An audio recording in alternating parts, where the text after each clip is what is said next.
Imagine working so hard for 10 years, and within that 10 years, you saved every penny you could.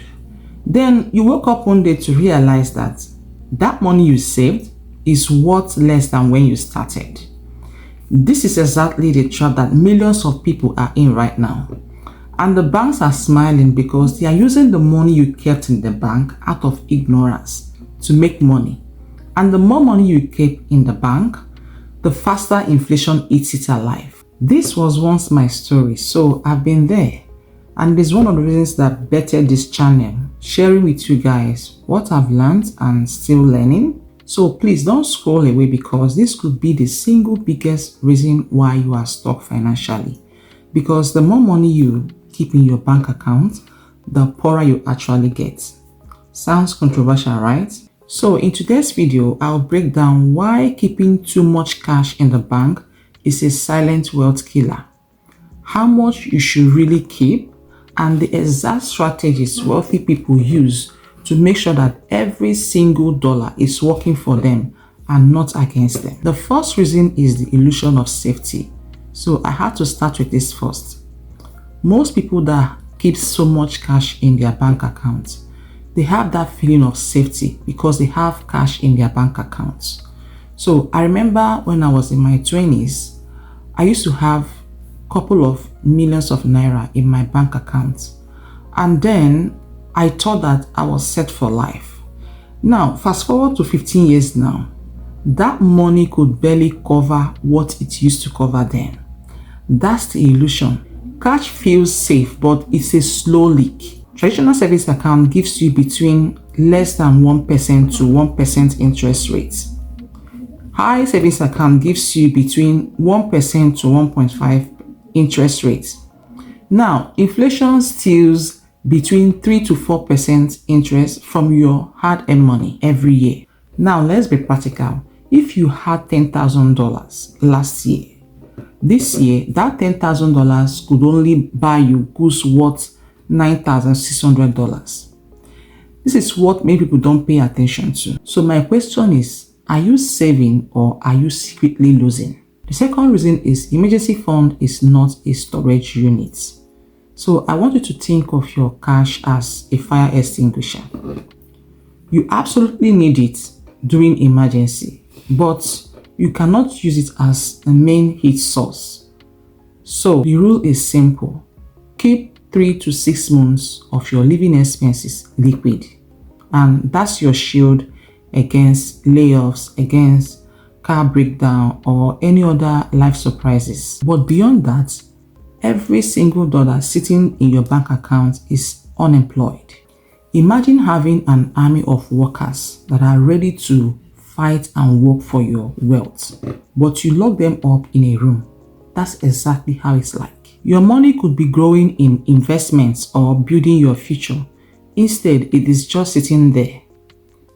Safe? Yes. But useful? No. Let me ask you, how many unemployed dollars are sitting in your bank account right now? Okay, the third point is deploying cash into growth assets. Now, let me play a scenario for you.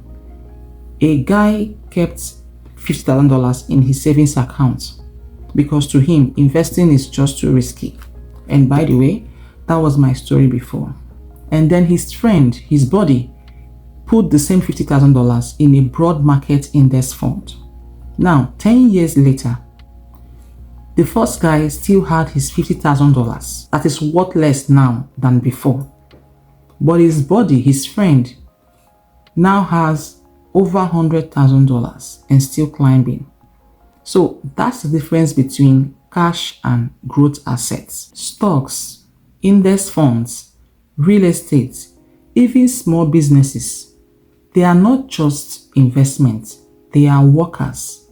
Every dollar you invest becomes an employee that shows up every day to multiply itself. Please comment below, which would you rather have?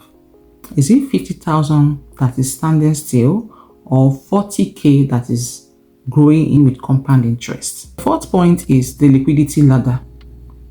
People often ask me this or ask, what if I need the money? But the answer is, that is where the liquidity ladder comes in. Picture it like this. You don't put all your food in the fridge, right? Some goes in the pantry, some goes in the freezer. That's the same with your money. You put some in emergency fund that you can have instant access to. Some goes into index fund that you can have access to maybe in a week. Some goes to real estate and stocks that have long-term growth. With all this system, there is flexibility and peace of mind, and you are not trapped in the false security of keeping your money idle in the bank. Please stick with me because the next 2 points are what actually separate the wealthy from the average saver. Next point is rebalancing and hoarding. Now, if you save $100,000, it's impressive, right? But if we can go deeper and calculate, you will find out that inflation has shaved off $15,000 from the buying power of that $100,000. The wealthy do something different. They do what is called rebalancing, which is they move excess cash that they have in their savings into investments. They don't hoard cash. So just think about it like spring cleaning, which is fast approaching because October is here. Do you let clutter pile up forever? No. You clear it up and create space for what adds value. So that's the same way you treat your money. The last on my list is inflation hedge. So this one is the advanced play. It is a chess move that the wealthy uses. They use inflation to their advantage instead of dodging it or just accepting it. So they buy assets that rise when prices rise. Did you get that? Example is real estate that grows in value, inflation protected bonds like TIPS, commodities like gold. It's just like riding a wave instead of allowing it to crash over you because you can't stop inflation. So the average saver drowns in inflation while the investor surfs it. Now the question is, would you rather ride the wave of inflation or surf it? So here is the blueprint.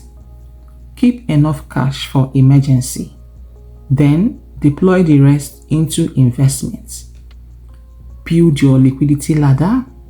Then rebalance often. And most importantly, hedge against inflation. When you do this, you let your money move, grow, and multiply. The truth is that the bank gets rich when your money sits in the bank account. But you get rich when you let your money move. Make sure to hit the like button and subscribe if you haven't for videos like this. Thank you so much for watching my video and I will see you in my next one. Bye.